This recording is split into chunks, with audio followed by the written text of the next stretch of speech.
Bonjour tout le monde, bienvenue à notre webinaire. Donc, on va attendre que nos participants arrivent. Donc, on a déjà ça monte tranquillement. Donc, bienvenue tout le monde. On est content que vous soyez là. C'est le fun de vous voir. Il y a des noms que je reconnais. Donc, Annick. C'est super. Caroline, Christelle, Gabrielle, merci d'être là. Jessica, Isabelle, Marie-Claude Duquette, que j'aime beaucoup. Pascal, génial. Merci de participer à nos webinaires. Toujours un plaisir de vous recevoir. Donc, on est déjà une trentaine de participants. Ça va bien. Vous êtes à l'heure, déjà 9h31. Merci. Donc, super. J'ai Mylène, Caroline, bienvenue. Sabine, Sandra, Stéphane, Véronique, bienvenue. Toujours un plaisir d'être là pour vous ce matin. Donc, on a Véronique qui vient de se rajouter, Yannick. Génial, bienvenue. Alors, on va commencer ça. Votre temps est très précieux. Donc, je me présente.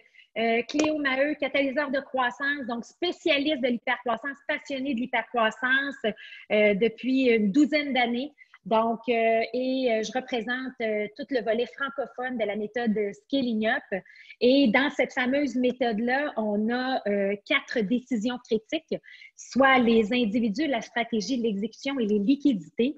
Et avec ce temps de COVID, j'ai voulu en fait avoir des experts pour chacune de ces décisions-là critiques.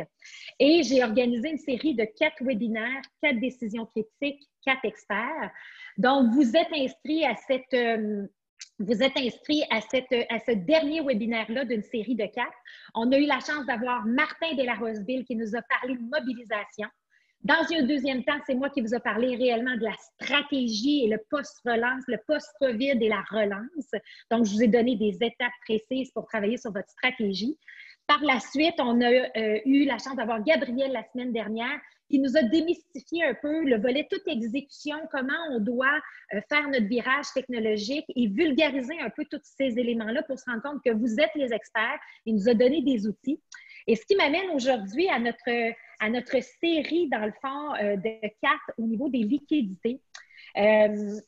J'ai la chance de recevoir quelqu'un d'extraordinaire que j'ai découvert, qui lui aussi fait son virage online, tout comme moi. Donc, comme on dit, ça a été un match parfait lorsqu'on s'est rencontrés. Stratégie PME, comme ça par hasard.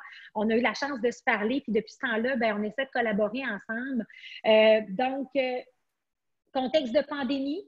On le sait, les fameux 5 C du leadership que je vous ai beaucoup parlé au début, il y en a un qui est le cash, donc les fameuses liquidités sont importantes par rapport à notre nouvelle réalité. Les liquidités égale oxygène de l'entreprise, mais ce que j'aime ou ce que Christian va nous apporter aujourd'hui, c'est vraiment une twist beaucoup plus amélioration continue, lean. Qui est Christian dans le fond? Christian, c'est vraiment un spécialiste dans la gestion des stocks et des opérations, ceinture noire en lean management et Six Sigma. Il a accompagné 200 entreprises vraiment et organisations dans le réseau de la santé, autant au Canada qu'en France. Donc, il est capable de partir de l'analyse stratégique et de faire l'intégration de ces meilleures pratiques-là. Au fil des années, il a formé plus de 5000 personnes. Ça, je trouve ça extraordinaire. Ça veut dire un consultant très dévoué dans le but d'améliorer toujours la performance opérationnelle, organisationnelle. Et qu'est-ce qui est plus important en ce moment que la performance organisationnelle? C'est sûr qu'il va y avoir un volet beaucoup manufacturier dans ce qu'il va nous parler, mais il va s'assurer de faire un parallèle pour les entreprises de services. Il est formateur ceinture blanche, ceinture jaune, ceinture verte en lean management. Et depuis 2011, il est formateur pour la formation continue de l'UQAC. En 2016, il a fondé l'Académie 2080, plateforme axée sur la performance organisationnelle. Et je suis impressionnée par tout le bagage que Christian a en ligne. Et aujourd'hui, vous allez voir sa générosité. À la fin, il va tout vous offrir du contenu gratuit pour être capable d'aller approfondir vos liquidités. Donc ça, je trouve ça extraordinaire. Il a même publié 2 ouvrages. Donc, en 2019, comment réduire et améliorer la gestion stock des inventaires et comment améliorer la productivité dans un contexte de pénurie de main-d'œuvre. Donc, Christian Coderre, je voudrais t'accueillir et te souhaiter la bienvenue. Bien, merci beaucoup. Merci de m'accueillir. C'est un honneur pour moi de pouvoir participer à ta série de webinaires, Cléo. Ben, effectivement, aujourd'hui, je m'engage à donner le plus de contenu possible de manière concise. Je suis une personne très ample, je suis très généreux, moi aussi, tout comme toi. J'aime ça aider les organisations. Fait que c'est ça, aujourd'hui, là, je m'engage à le faire. Tu t'engages à le faire. Fait que, j'ai parlé un peu du contexte. Fait que là, tu peux-tu juste nous faire une petite mise en bouche un peu de quel va être le contenu de la présentation quand on parle du fameux lean versus liquidité? Juste nous introduire un peu les grands sujets, puis après, je te laisse aller parce que je sais que tu as des belles diapos, dans le fond, pour nos participants. OK, super. Ben c'est ça, je vais vous parler de trois aspects. On va regarder la gestion des inventaires. Pour tout type d'organisation, il y a nécessairement, en tout cas la majeure partie du temps, il y a des inventaires, puis il y a beaucoup de liquidités qui dorment dans ça. Et malheureusement, souvent ces liquidités-là sont comme mal gérées ou sont pas tout à fait aux bonnes places. Là, je parle en matière de quantité. Okay. Puis ensuite, au niveau... puis là, tu l'as nommé il y a quelques instants. L'année dernière, j'ai publié Comment réduire et améliorer la gestion des inventaires, des stocks et des inventaires, et j'ai développé un gros coaching en ligne qui apprend aux gens à le faire par eux-mêmes. C'est tout sur la plateforme de l'Académie 2080. OK. Ça, comment améliorer la productivité en contexte de pénurie de main-d'œuvre? Là, c'est sûr que j'ai le goût de le rebrander parce que l'enjeu est plus là, mais le contenu, je suis sûre que le contenu est toujours valide quand même, Christian. Je pourrais changer à 53 endroits pénurie de main-d'œuvre, puis parler plus de contexte COVID, puis le contenu est là parce que j'explique aux gens comment être efficace. Puis comme tu l'as mentionné, ben, l'efficacité basée sur les principes du lean management, pour ceux qui sont moins familiers avec ça, c'est faire mieux avec ce qu'on a, c'est être le plus efficace possible. Fait que finalement, ben c'est ça, c'est que je vais vous présenter certains principes au niveau opérationnel qui vont vous permettre d'être plus efficace pour investir le moins de liquidité possible. Fait qu'on a un contact avec un client, on est le plus efficace possible, on livre la valeur au client le plus rapidement possible, puis on récupère l'argent le plus rapidement possible aussi. Puis moi, je suis contente, Christian, parce que je suis certifiée. Moi, mes premières années, j'ai travaillé 10 ans dans le pharmaceutique en amélioration continue. Je suis certifiée Black Belt, Lean Six Sigma et tout ça. Alors, je retombe dans mes amours, puis ce que je remarque, c'est les organisations qui sont performantes en hypercroissance, c'est qu'ils ont une très bonne gestion de performance organisationnelle. Fait que je te laisse aller avec le premier sujet qui est la gestion des inventaires. Et si vous vous sentez moins touché par le sujet de gestion des inventaires parce que vous êtes plus dans une entreprise de service, soyez sans crainte. Le prochain sujet où on va parler de cartographie de chaîne de valeur va s'appliquer à l'ensemble des organisations. Donc, je te laisse aller, partager ton écran, Christian. Go, on part ça. OK.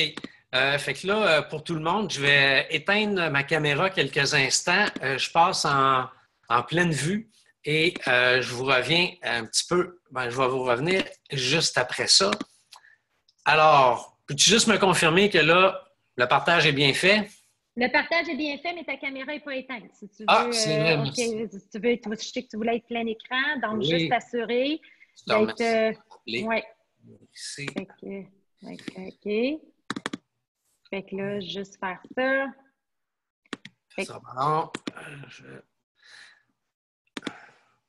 Ou si tu veux, moi, je pense que je peux le faire de mon côté. Arrêtez la vidéo. Et voilà. OK, super. OK. On t'écoute. Merci. Fait que en très peu de temps, c'est ça, l'Académie 2080, là, c'est plusieurs formations en ligne, plusieurs contenus en ligne, dont, comme j'ai mentionné, la gestion des inventaires. Puis je vous présente en quelques minutes, en 4 étapes, comment récupérer des liquidités au niveau des inventaires. La première chose que je vous invite à faire si vous avez un inventaire, c'est de calculer ce qu'on appelle le taux de rotation des stocks. Vous prenez la valeur des achats annuels d'une organisation, puis on le divise par la valeur moyenne de l'inventaire. Ça donne un chiffre qui se situe habituellement entre 6 et 1. Fait que, par exemple, une entreprise qui achète pour n'importe quel type d'entreprise, qui achète pour 500 000 dollars de matériel par année, puis qu'elle a une valeur moyenne d'inventaire de 250 000, bien, son inventaire se renouvelle seulement que 2 fois dans l'année. C'est très peu. Fait que ça, en faisant ce calcul-là, plus vous êtes proche de 1, bien, plus ça dit que votre inventaire ne se renouvelle pas assez souvent et qu'il y a beaucoup trop d'argent dans vos inventaires. Fait que, par exemple, si votre inventaire se renouvelle 8, 10, 12 fois dans l'année, bien, vous êtes pas mal efficace. Et fait que, première étape, on calcule le taux de rotation des stocks. Et ça nous indique qu'on est capable d'aller récupérer des liquidités assez rapidement. La deuxième étape, c'est faire l'analyse de Pareto des inventaires. Puis, le Pareto, c'est le principe du 20-80 ou du 80-20. Puis, pour garder ça simple, je vous présente tout de suite un résumé très résumé des inventaires d'une organisation classique. Souvent, lorsqu'on analyse les inventaires, on peut catégoriser en 4 étapes qu'on voit à gauche, classe A, B, C, D, les inventaires. Il y a 20 des inventaires qu'on utilise 80 du temps, avec les articles les plus populaires.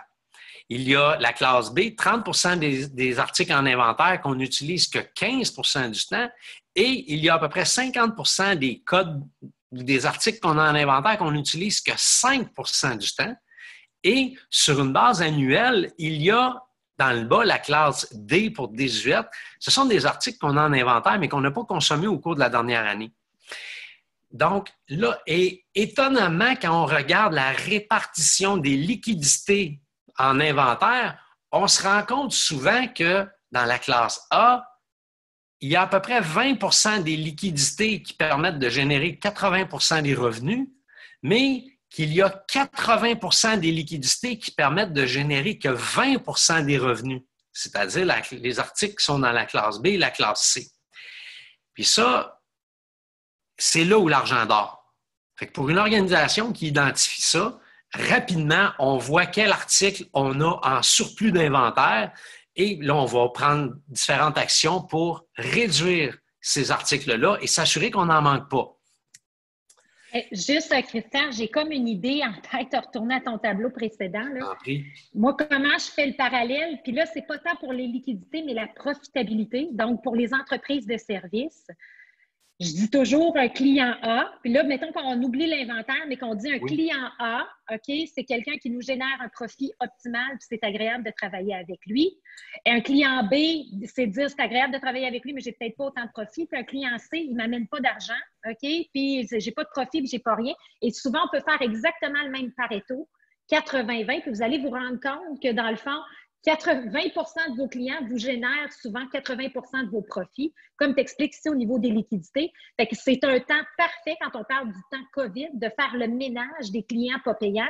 On pourrait faire le même parallèle, es-tu d'accord, Christian, avec l'inventaire?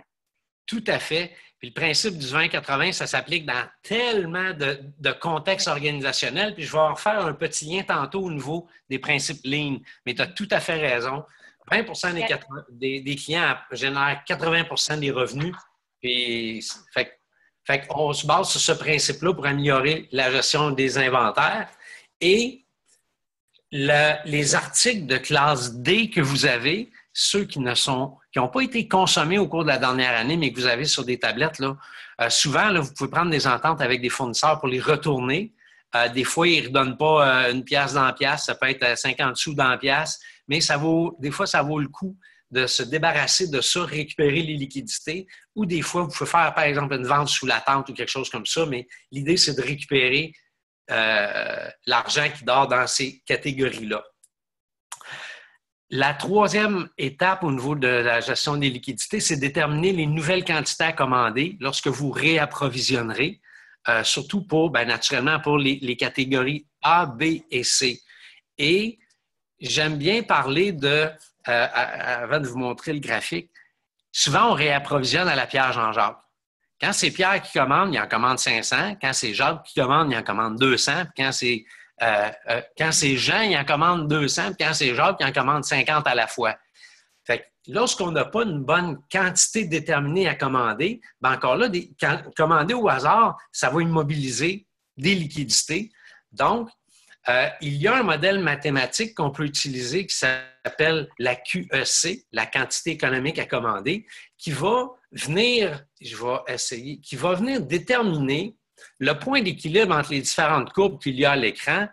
Et sans trop entrer dans le détail là-dessus, sachez qu'on est, bon, au niveau de la gestion des inventaires, il y a le coût de passation d'une commande. Fait qu'à chaque fois que je passe une commande, ça coûte quelque chose. Puis c'est pour ça que des fois, le monde, ils disent, bien, tant qu'à commander, on va en commander une grosse quantité. Fait qu'il y a le coût de passation de commande et il y a le coût de maintien en inventaire. Fait que si tu en commandes peu, ça ne coûte pas cher le maintenir en inventaire, mais quand tu en commandes beaucoup, ça coûte cher le maintenir en inventaire. Et ce n'est pas optimal. Mais il y a une méthodologie, il y a une formule mathématique que je vous présente à la prochaine acétate que vous allez pouvoir utiliser. Je vais juste... Là, je ris de toi un peu, Christian, là, acétate. Là. Ah, okay. C'est vrai, une slide. T'as raison. OK. Ben, diapo, là, mais en tout cas, diapo. Ça met un petit peu sur ton âge, là. Je t'agace. T'as raison. Ça fait longtemps que je ne l'avais pas entendu. Ah ouais. Okay, vas-y avec ta formule. Fait que ça, c'est super, ça, c'est important. Fait que, vas-y, je t'écoute. Puis, je veux dire à tout le monde, vous allez recevoir ma présentation PowerPoint sous forme PDF. Là. Fait que vous allez voir ça. Mais il y a une formule qui dit la quantité exacte qu'on devrait commander. Puis là, vous pouvez après ça vous ajuster puis dire, bon, fait ici, on consomme 2000 unités par année. C'est 25$ lorsqu'on passe une commande à peu près. C'est 5 $ l'unité. C'est 15% le coût de maintien en inventaire sur une base annuelle. Fait que mathématiquement, ça dit commandant 365. Fait que là, on ne commande plus à la Pierre Jean-Jacques. Là. On commande une quantité qu'on va ajuster en fonction de la réalité du fournisseur qui va livrer peut-être en quantité de 50. Fait qu'on va décider de commander à coût de 350 ou à coût de 400. Bon. Fait que je veux juste vous dire que ça existe. Et il y a une autre manière que vous pouvez utiliser pour réduire les quantités commandées. C'est une règle du pouce. Si vous voulez que vos inventaires se renouvellent le plus souvent possible, par exemple, à chaque semaine, vous voulez réapprovisionner, bien, regardez la demande annuelle d'un article quelconque. Bon, on en prend 500 par année, divisé par 52 semaines. Bien, on en prend en moyenne 10 unités par semaine. Bien, là, vous pourrez déterminer est-ce qu'on commande à coût de 10 à chaque semaine pour réduire l'argent qui dort sur les tablettes ou vous réapprovisionnez peut-être aux 2 semaines. Mais il y a différentes méthodes comme ça qu'on utilise. Puis, le dernier point au niveau de la gestion des inventaires, c'est d'éviter de vous réapprovisionner à la Pierre Jean-Jacques. Pierre, il commande quand il en reste 200, Jean, il commande quand il en reste 100, puis Jacques, il commande quand il en reste plus. Et là, souvent, on va manquer de stock ou on va en avoir trop en inventaire. Il y a une formule mathématique qui dit DC plus DDDL plus SS va déterminer le point de commande. Donc, DC, c'est le délai de commande. Combien de temps s'écoule-t-il entre le moment où on a besoin de réapprovisionner et qu'on se réapprovisionne? Si, par exemple, c'est 2 jours qu'on en prend 10 unités par jour, bien, le DC, c'est 20 unités. Le DDDL, la demande durant le délai de livraison. Si c'est 5 jours le délai de livraison et on en prend 10 par jour, bien, la DDDL, c'est 50 unités. Et vous pouvez mettre un stock de sécurité fictif, 10 unités. Alors, le minimum, le point de commande est 70 unités. Pierre Jean-Jacques, dorénavant, vont commander quand il en reste 70 et ils vont réapprovisionner 365. Et c'est ça qui va permettre de réduire le niveau des inventaires puis rapidement récupérer des liquidités. Puis, je veux juste vous dire que tout ce dont je vous ai parlé, je l'ai packagé sur le site de l'Académie 2080. Il y a une formation complète sur la gestion des inventaires qui va aider à récupérer ces liquidités-là. Et là, je nous reviens à l'écran et c'est tout à votre avantage de pouvoir en profiter, surtout si vous voulez récupérer ces liquidités dans le contexte des subventions du PACME actuellement. Exactement, des subventions du PACME. Mais ce que j'aime aussi, puis là, dans le fond, très généreux de ta part, on va offrir la présentation PDF à tout le monde, mais aussi à la fin, là, peut-être je saute tout de suite, mais tu sais, dans le fond, tu vas quand même donner un accès à certaines capsules gratuitement, dont la gestion des inventaires. C'est sûr que ça s'adresse plus pour des gens dans le manufacturier, mais moi, j'aime réellement le parallèle. Quand on parle, et tous ceux qui me connaissent, là, je vois beaucoup de gens qui me connaissent, quand je parle du fameux top grading, le 80-20, ils sont où vos clients qui vous génèrent, vos clients A, qui vous génèrent un profit optimal, être capable d'identifier ça. Mais moi, ce que j'aime de ce que tu nous apportes, c'est des formules mathématiques simples. Quand tu es arrivé de cesser de commander, mettre en place des règles, des processus, dans le fond, très clairs. Fait que là, vois-tu, il y a Sabine qui dit « Merci, je suis dans le manufacturier. » Excellent. Fait que ça, c'est bon. Yes. Fait qu'on continue. Fait que deuxième étape, où là, ça va toucher peut-être plus l'ensemble de notre communauté. Là, on a tous les fameux processus lignes. Puis ça, c'est mon dada. Moi, je suis quelqu'un de visuel. J'ai découvert la plateforme mural.co. Puis là, je fais juste du visuel dans mes virtuels. Puis là, c'est du bonbon pour moi. Là. Fait que là, tu vas nous parler de cartographie de chaîne de valeur. Fait que je te laisse aller, Christian. OK, super. Ah, attends un petit peu déjà. Attends, j'ai une petite... C'est Caroline Julien qui nous pose une question. DD, DL et SS, quelle est la signification de ces acronymes déjà? OK. La demande durant le délai de livraison. OK. Parfait. Et Premier. le stock de sécurité pour le SS. OK. Excellent. Super. On continue. On a répondu aux questions. Yes, super. Alors, je reviens en partage. OK. Comme ça. OK, on continue. Fait que notre fameuse chaîne de valeur, puis ça, c'est bon pour n'importe quelle entreprise. Toute organisation qui dessert un client a nécessairement une chaîne de valeur. Pas une chaîne de montage, là. Une chaîne de valeur, c'est la chaîne des activités qui créent de la valeur pour le client que vous desservez. Puis, c'est ça, je vous le dis, la première fois que je suis arrivé dans le réseau de la santé en 2007 avec une chaîne de valeur, ils m'ont dit « Oh, time out, on n'est pas une chaîne de montage. » Non, un peu là. Que ce soit un hôpital, que ce soit une université, que ce soit une firme, que ce soit une entreprise de service ou une entreprise manufacturière, il y a toujours une chaîne de valeur. Et si vous voulez améliorer la gestion de l'efficacité de votre organisation et par le fait même la gestion des liquidités, je vous invite à représenter visuellement à 25 000 pieds d'altitude la chaîne de valeur de votre organisation. Et si vous voyez en haut complètement du dessin, il y a un client. Et sous le client, dans cet exemple-là, le client fait affaire avec un département de planification ou une réception ou peu importe quoi. Et là, il y a un lien avec les approvisionnements.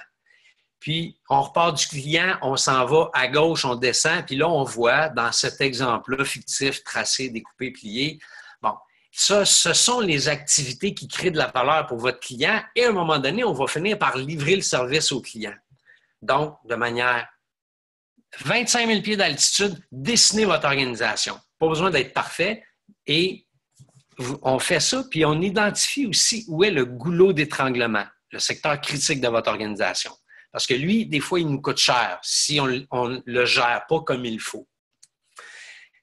Et ce que je vous invite à faire aussi sur votre chaîne de valeur, c'est calculer le délai entre le début de l'expérience du client dans votre organisation et la fin de l'expérience du client.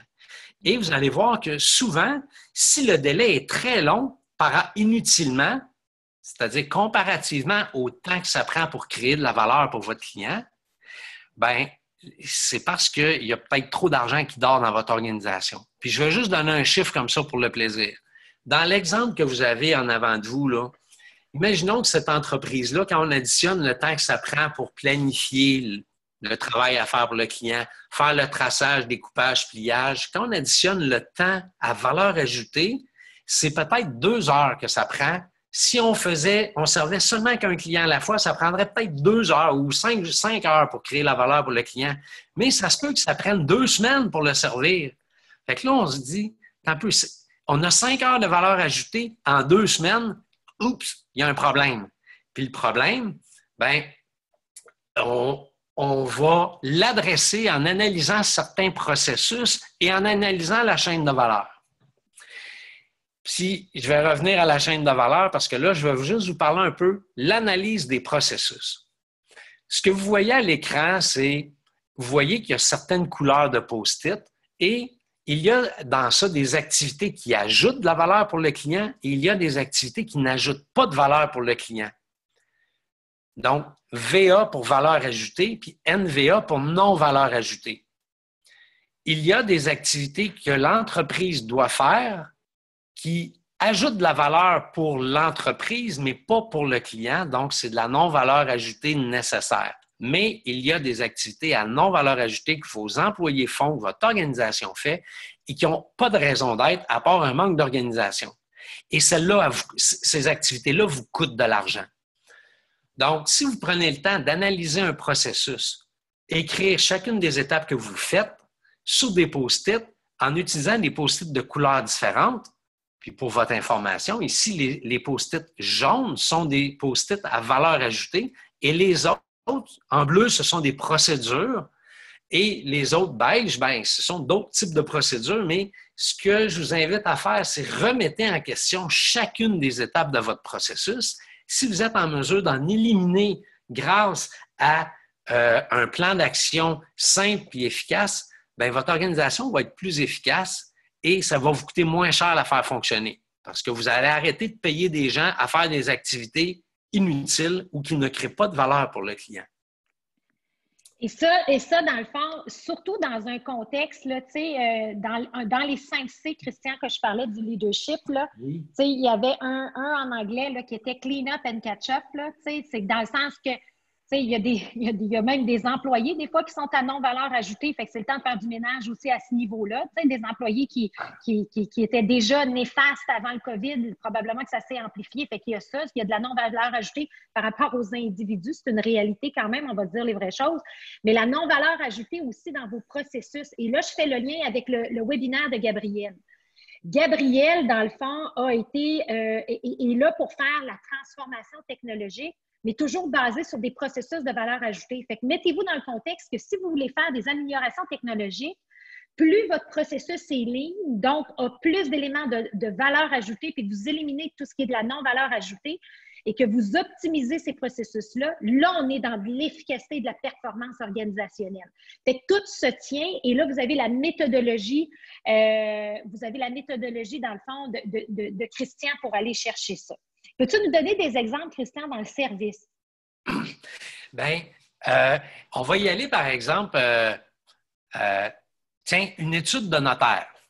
L'étude de notaire, ça livre un service.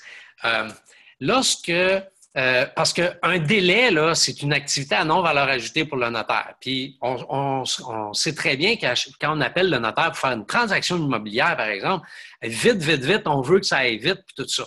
Donc, on rencontre le notaire, il y a, prise d'informations préliminaires, puis souvent, le notaire nous donne des devoirs. Il dit là, OK, là, ça me prend telle information. Bien, à chaque fois que nous, on attend pour 1 journée, 2 journées, 3 journées pour retourner l'information au notaire, bien là, ça rallonge le processus, puis des fois, on ne crée pas de valeur pour cette organisation-là qui est le notaire. Puis eux autres, ça leur demande de nous relancer plusieurs fois pour qu'on leur fournisse l'information. Et il se peut qu'il y ait un outil facile à développer que le notaire pourrait remettre au client lors du premier appel pour dire, bien, regarde, quand tu vas venir me rencontrer, apporte-moi telle information, par exemple. Fait qu'à chaque fois que le notaire doit relancer le client, c'est une activité à non-valeur ajoutée pour ses employés, mais c'est absolument nécessaire pour l'entreprise, pour servir le client. Et si dans le quotidien, les gens qui travaillent dans l'étude notariale on sait très bien qu'ils doivent faire de la recherche d'informations sur divers sites ou auprès de divers organismes, mais si à chaque fois qu'ils veulent contacter un de ces organismes-là, ils doivent faire la recherche tout le temps sur Internet ou fouiller parce qu'ils sont mal organisés pour trouver l'information, c'est des activités à non-valeur ajoutée chez le notaire ou à chaque fois qu'ils débutent un nouveau dossier et qu'ils doivent commencer un nouveau dossier, s'ils réinventent la roue à chaque fois, ce n'est pas efficace. Donc, ce qu'on souhaite, c'est standardiser la pratique pour être le plus efficace possible puis éliminer toutes les pertes de temps. Puis là, je vais faire un lien avec le webinaire de Martin qui parlait de mobiliser les employés. Lorsque vous analysez vos processus, impliquez vos employés puis faites seulement que leur demander « C'est quoi qui te fait perdre du temps dans une journée? » Ils vont se faire un plaisir de vous le dire, puis ils vont se faire un plaisir de trouver des solutions avec vous. Donc, la culture de l'entreprise puis la mobilisation, là, ben ça, là, c'est un bel exemple. Analysez vos processus pour être plus efficace et surtout, donnez les outils que ça prend aux membres de votre équipe pour être le plus efficace possible. Puis ensuite, comme tu disais, ce dont Gabriel nous a parlé, des processus optimisés, c'est beaucoup plus facile d'implanter des technologies efficaces et d'exécuter la stratégie organisationnelle que de rester désorganisé. Super, j'aime ça. OK. Je reviens un peu avec l'efficacité organisationnelle et la chaîne de valeur. Souvent, une organisation est en flux poussé. C'est-à-dire qu'on accueille un client dans l'organisation et ensuite on pousse le client dans notre organisation entre les différentes étapes de la chaîne de valeur. L'exemple qu'il y a ici, A, B, C, D, E, ce sont des activités à valeur ajoutée d'une organisation. Mais traditionnellement, on pousse le client d'une étape à l'autre et ça crée de l'irrégularité entre les différentes étapes.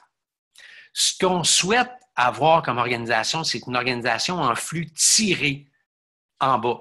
Fait que la corde, là, elle est tendue.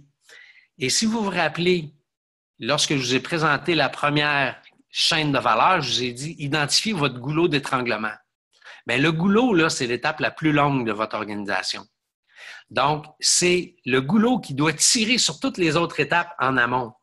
On ne peut pas en faire plus que l'étape la plus lente, donc on va aller optimiser l'étape la plus lente et c'est elle qui va donner la cadence aux autres étapes de votre chaîne de valeur et ça va vous permettre d'être le plus efficace possible parce que vous allez être mieux synchronisé, qui est un des prochains sujets dont je vais vous parler. Sur votre chaîne de valeur, vous pouvez utiliser des flèches pour démontrer la direction, le flux poussé qu'il y a dans l'organisation. Il y a des endroits où vous allez, comme vous voyez en bas à droite, il peut y avoir une flèche qui vient tirer pour montrer, ah, ici, ces étapes-là, cette étape-là tire sur celle en amont et les autres poussent. Lorsqu'on pousse, on va parler en principe ligne de surproduction. Qu'on soit, puis là, le mot production, ça peut faire mal aux oreilles pour une organisation de service, mais gardons le principe que la surproduction, c'est produire plus que requis ou plus tôt que requis. Lorsqu'une étape de la chaîne de valeur n'est pas prête à accueillir un client ou un dossier ou un projet et qu'on lui pousse, bien, l'étape en amont, là, elle fait de la surproduction, elle travaille trop vite par rapport à l'étape qui reçoit. Et on va parler l'acronyme WIP. Le WIP, c'est le Work in Progress. Et si vous regardez au bas de la chaîne de valeur, il y a des triangles. Les triangles, là, ce sont les inventaires de clients accumulés entre les différentes étapes de la chaîne de valeur. Et lorsque vous allez cartographier votre chaîne de valeur et que vous allez identifier les flux organisationnels et que vous allez calculer le nombre de clients, le nombre de dossiers, le nombre de produits qu'il y a en attente entre chacune des étapes de votre chaîne de valeur, bien là, il y a de l'argent qui dort. Puis l'argent qui dort, pourquoi? Bien parce que vous avez payé des employés à travailler sur quelque chose qui va attendre dans votre chaîne de valeur. Et si vous êtes une entreprise de fabrication, ça génère des coûts de matière pour vous. Donc, vous avez consommé de la matière à l'interne, vous l'avez transformée, puis elle va attendre entre différentes étapes de votre chaîne de valeur.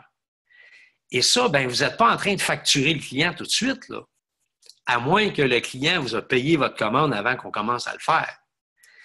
Mais à chaque fois qu'il y a du WIP, le Work in Progress, ou des inventaires de produits ou de commandes entre les différentes étapes de votre chaîne de valeur, c'est inefficace et ça crée d'autres types de gaspillage, dont, par exemple, des déplacements. Vous allez faire déplacer vos employés inutilement. Ils vont peut-être avoir des mouvements inutiles. Peut-être qu'il y a beaucoup d'articles ou de commandes à corriger ou à reprendre. C'est encore des activités à non-valeur ajoutée.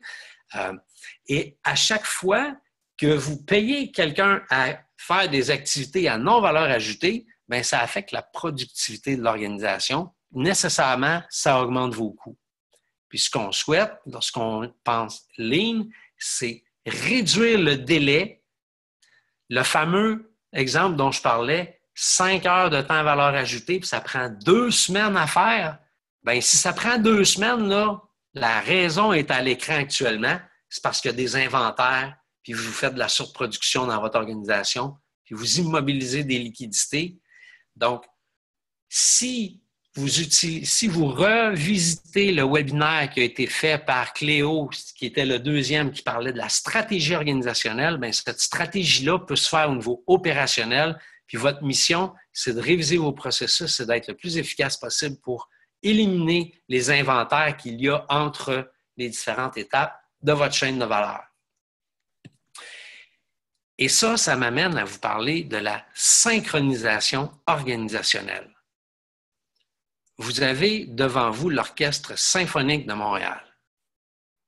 Il y a une centaine de participants là, à l'écran là, devant nous. Là.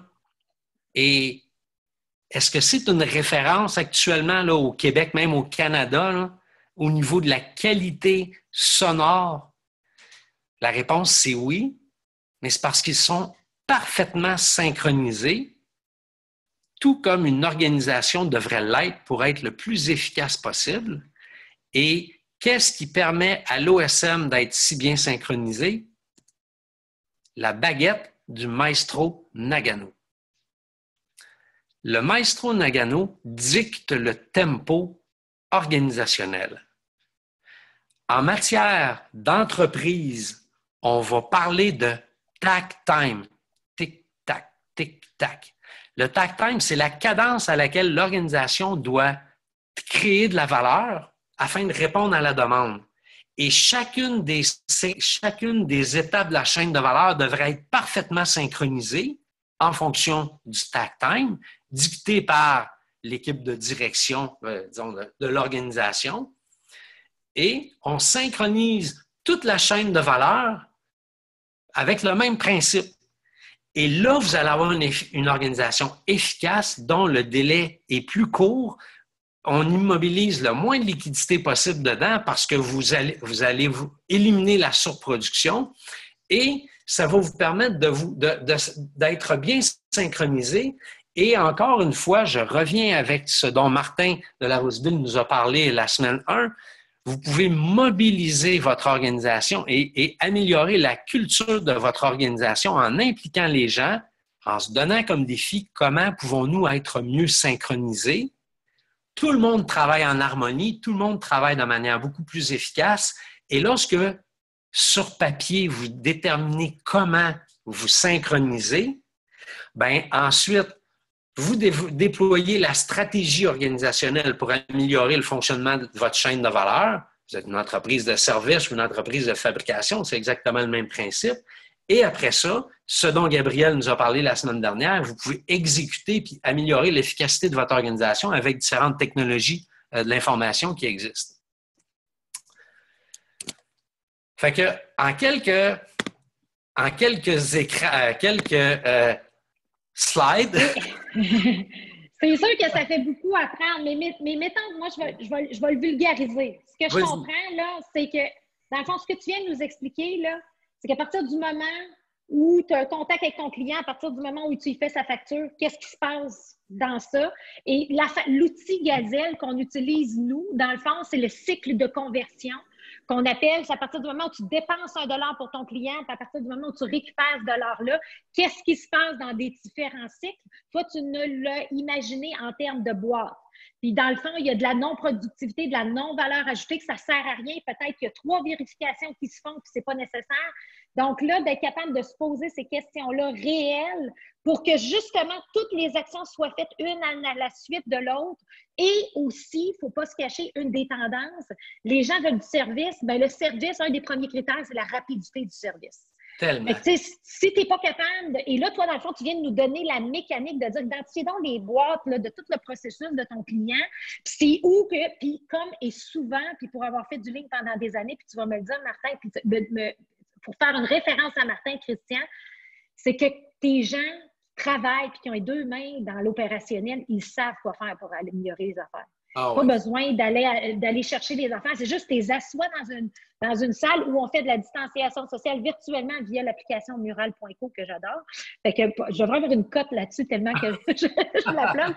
Mais c'est d'être capable de justement faire un working session, un atelier là-dessus, de dire, OK, c'est quoi l'expérience de mon client door to door, là, tu sais, pour lui? C'est où que ça ne marche pas? Tu as parlé des goulots, puis comment qu'on peut réduire ce temps-là pour faire une expérience incroyable? Oui. Là, on se remet sur la map, là. Tout à fait. Puis aussi, actuellement, là, ce processus-là dont tu parles, là, le contact avec le client, puis disons facturé, là, bien, regardons les entreprises efficaces. Là, celles qui ont fermé là, le 1er avril, ou je ne me souviens pas de la date, là, on a eu le confinement. Puis regardez les entreprises qui se sont réinventées et qu'aujourd'hui, là, ça roule, là. Bien, elles, ce qu'ils ont fait, ils se sont remis en question, ils se sont demandé comment pouvons-nous créer la valeur ou livrer la valeur au client le plus rapidement possible parce qu'il en a besoin tout de suite. Oui. Et comme on a parlé dernièrement, Cléo, il y a plein d'entreprises là, qui actuellement se demandent bon, comment on va faire, qu'est-ce qu'on va faire, est-ce qu'on se remet en question ou on ne se remet pas en question? Non, c'est un no-brainer. On doit le faire. Vous devez remettre en question vos façons de faire. Puis, je vous invite à le faire. Puis surtout, si vous pensez que vous connaissez votre business, là, écoutez vos employés, là, les membres de votre équipe. Là. La culture, là, encore là, je reviens à ce que Martin nous parlait. Là. Bien, pour améliorer la culture de votre organisation, là, impliquez vos équipes à faire mieux. Puis eux vont être contents. Puis d'ailleurs, c'est eux qui vont trouver les meilleures solutions. Absolument. Fait que ça a un impact. Puis les gens sont tous là pour être efficaces. T'sais, ils veulent avoir de la reconnaissance. Puis si le client est content, ils sont juste contents. On a une question. Bonjour. Souvent en service, le goulot peut être notre client qui ne nous revient pas dans le temps avec ses devoirs pour que notre projet avance. Difficile à gérer car il faut que notre client soit mis au pas.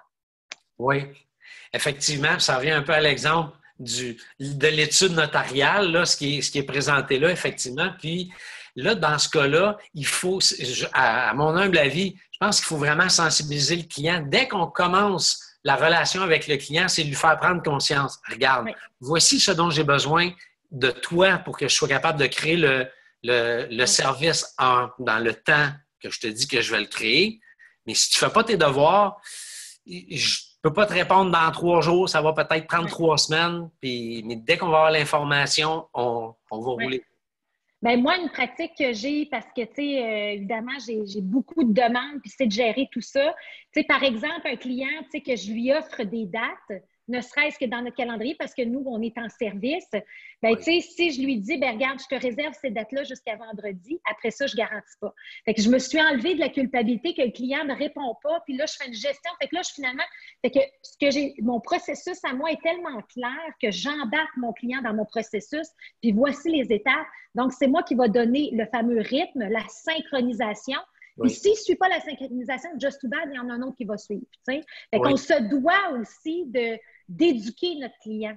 Puis des fois, on est trop en attente, on ne l'éduque pas, mais dire voici ma façon de faire, voici ce que je m'attends.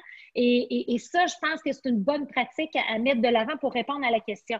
Il y avait Annabelle qui nous avait écrit un message, un complément pour optimiser la création de la chaîne de valeur et la création d'un blueprint, qui est un peu l'équivalent, je pense, d'une chaîne de valeur. En bref, le scénario avant, pendant, après la prestation de service, avant-scène, arrière-scène. Le fait de recréer un scénario idéal permet aussi à nos employés de bien comprendre quelle est la prestation de service. Tout à fait, Annabelle, tu as tout à fait raison. Oui, puis aussi, là, ce qui est important, là, je vais faire du pouce là-dessus, puis Martin en avait parlé aussi, là, on doit donner un sens aux gens pour les mobiliser. Et les gens là, qui résistent au changement, là, c'est un beau grand mot, une belle grande expression, résister au changement. Ils ne résistent pas au changement, ils sont préoccupés parce que ça ne fait pas de sens pour eux de se mettre en action.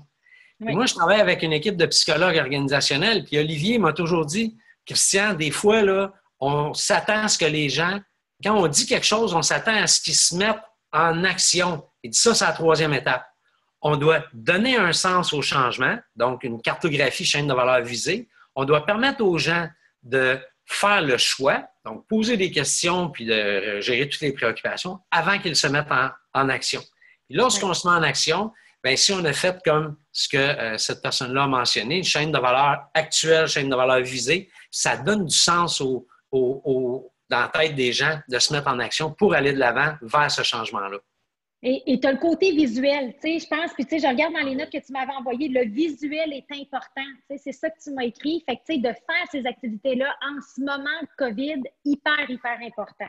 Fait que ça, c'est génial. Fait qu'on a couvert notre premier point, gestion des inventaires. Deuxième élément, les principes Lean à 25 000 pieds d'altitude avec notre chaîne de valeur. S'assurer qu'on synchronise et qu'on donne un tempo. Mais il y a un élément peut-être pas nécessairement relié à la liquidité, mais qui concerne plusieurs personnes pour le retour au travail et qui applique les principes Lean. C'est comment faire de la distanciation sociale lorsqu'on travaille. Oui. Alors, je voudrais qu'on couvre ces éléments-là pour la suite du webinaire.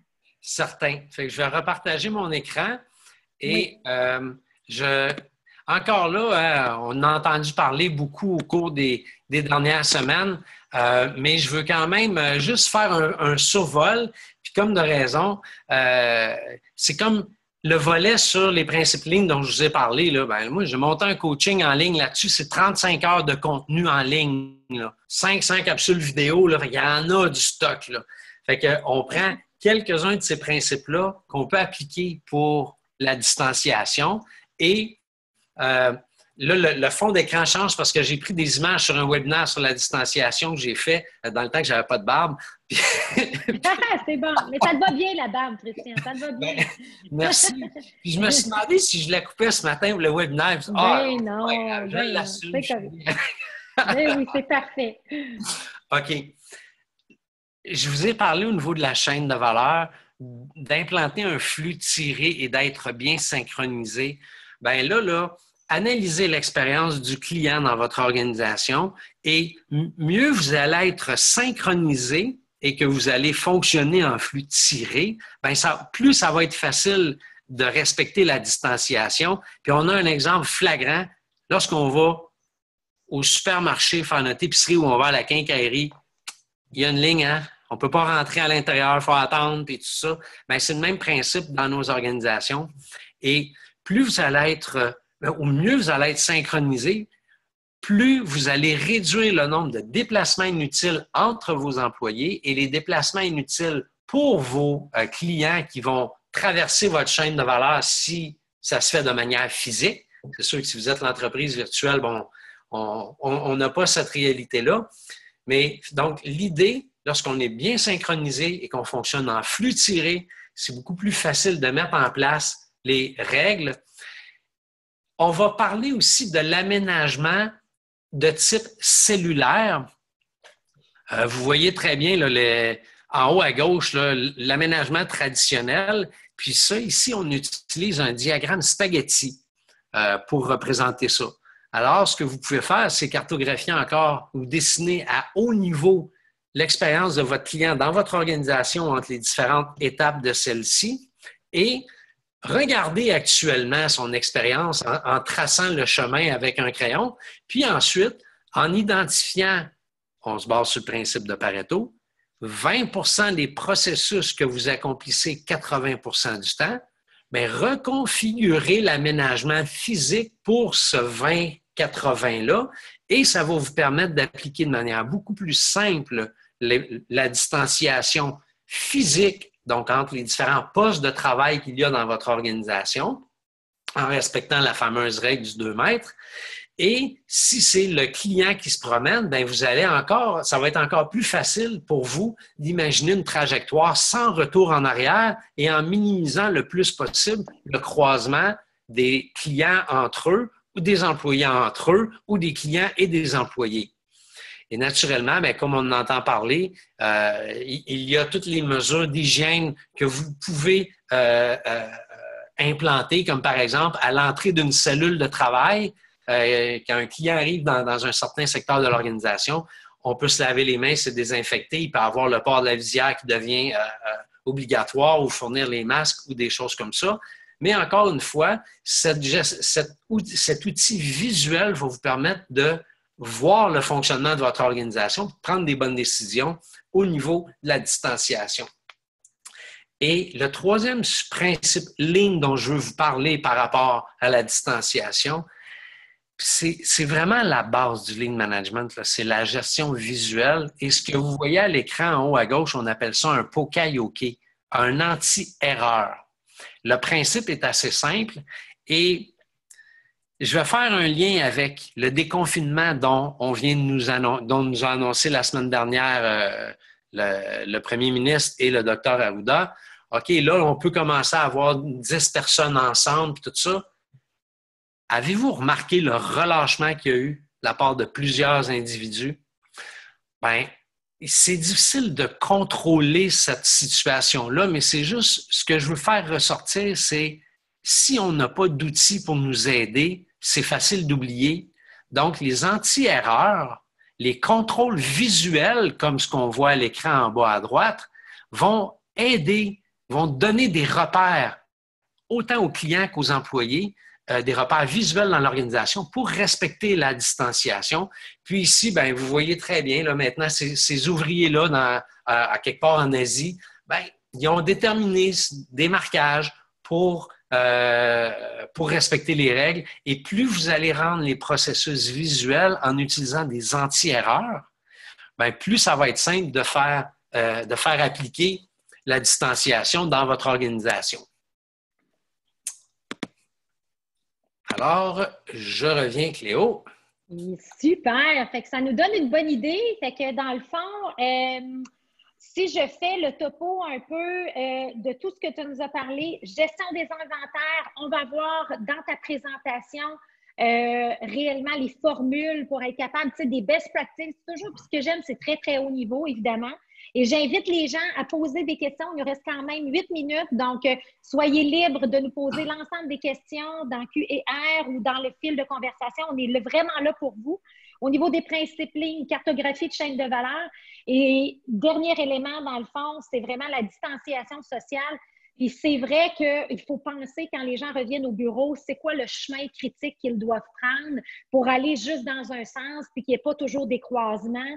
J'ai, par exemple, des clients qui ont changé les heures à la cafétéria, dit « Regarde, tel groupe, c'est de telle heure à telle heure, tel autre groupe. » Donc, il faut tout réfléchir à ces règles-là, dans le fond, pour simplifier. Puis, je dirais surtout, puis je ne sais pas si tu l'as observé, Christian, mais c'est enlever aussi une certaine anxiété parce qu'il y a des gens qui sont très nerveux, tu sais, par rapport... Il y a des gens qui ne sont pas stressés du tout, mais il y en a d'autres à l'inverse qui sont très nerveux de retourner au travail. Fait que je pense d'arriver avec des règles très claires, des impliquer dans des ateliers ou dire, regarde, on va améliorer notre performance organisationnelle, on veut juste faire mieux, plus rapidement. C'est tous des éléments qui peuvent aider au post-COVID tout en ayant un impact sur les liquidités. Effectivement. Puis, tu sais, moi, ma blonde est infirmière à l'urgence à l'Hôtel-Dieu de Sherbrooke. Oui. Tu sais que chez nous, là, ça marche au doigt et à l'œil parce qu'on fait attention, on respecte beaucoup de choses. Et comme tu as dit, il y a plusieurs gens pour le retour au travail qui ont une crainte et des préoccupations tout à fait fondées. Donc, dans la culture de l'organisation, votre devoir en tant que dirigeant, c'est d'être à l'écoute des préoccupations de vos employés qui vont revenir et de vous assurer, avec les meilleures pratiques que ce soit, de gérer ces préoccupations-là avec la distanciation, des articles, des marquages physiques, les fameux plexiglas ou des choses comme ça. C'est hyper important et c'est possible de le faire. Est-ce que tu me permets de présenter juste le bonus pendant que les gens écrivent les questions? Eh oui, tellement, avec plaisir, oui, parce que tu es très généreux de ton temps. Puis là, je veux que les gens, donc, tu nous as préparé quelque chose, donc, gratuité comme chacun des participants, dans le fond, qui avait toujours quelque chose à nous présenter. Fait que vas-y, on t'écoute. Oui, certainement. Comme j'ai mentionné, moi, ce que j'ai fait au cours des 4 dernières années, c'est que j'ai décidé de convertir mon savoir en contenu vidéo.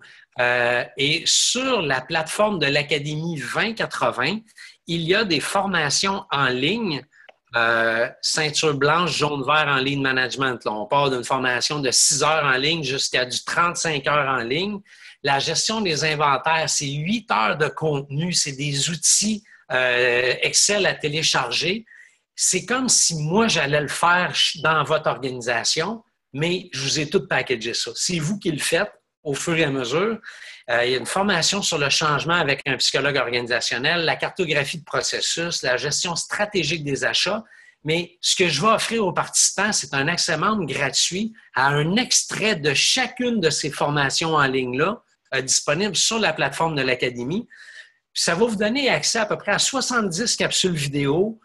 C'est à peu près 5 minutes la capsule vidéo. C'est une affaire comme 5 heures et demie de contenu vidéo que vous pouvez visionner puis utiliser. C'est sur l'académie2080.com. Puis ce que je vous demande de faire, c'est contactez-moi juste pour la mécanique web, que ce soit le plus simple. Vous pouvez me contacter soit par téléphone ou par courriel et me dire tout simplement, Christian, j'aimerais ça avoir un accès. Fait que moi, je vais pouvoir vous le faire puis vous envoyer vos accès gratuitement avec le plus grand des plaisirs. Puis je vous dis, il y en a du contenu. Là. Tu sais, vous allez, c'est un 5h30 de contenu là, sur plusieurs sujets. Là. C'est ce que je vous offre. En tout cas, c'est ma façon de... Merci. Ben, tu sais, Garde, puis c'est ça que j'apprécie de chacun des experts qui sont venus parler.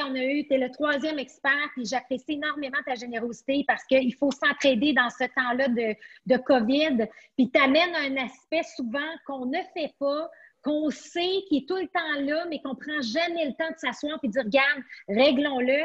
Ça peut être un super bel exercice de mobilisation des employés pour faire du chemin sur ce que Martin a dit. Donc, merci infiniment de ta générosité.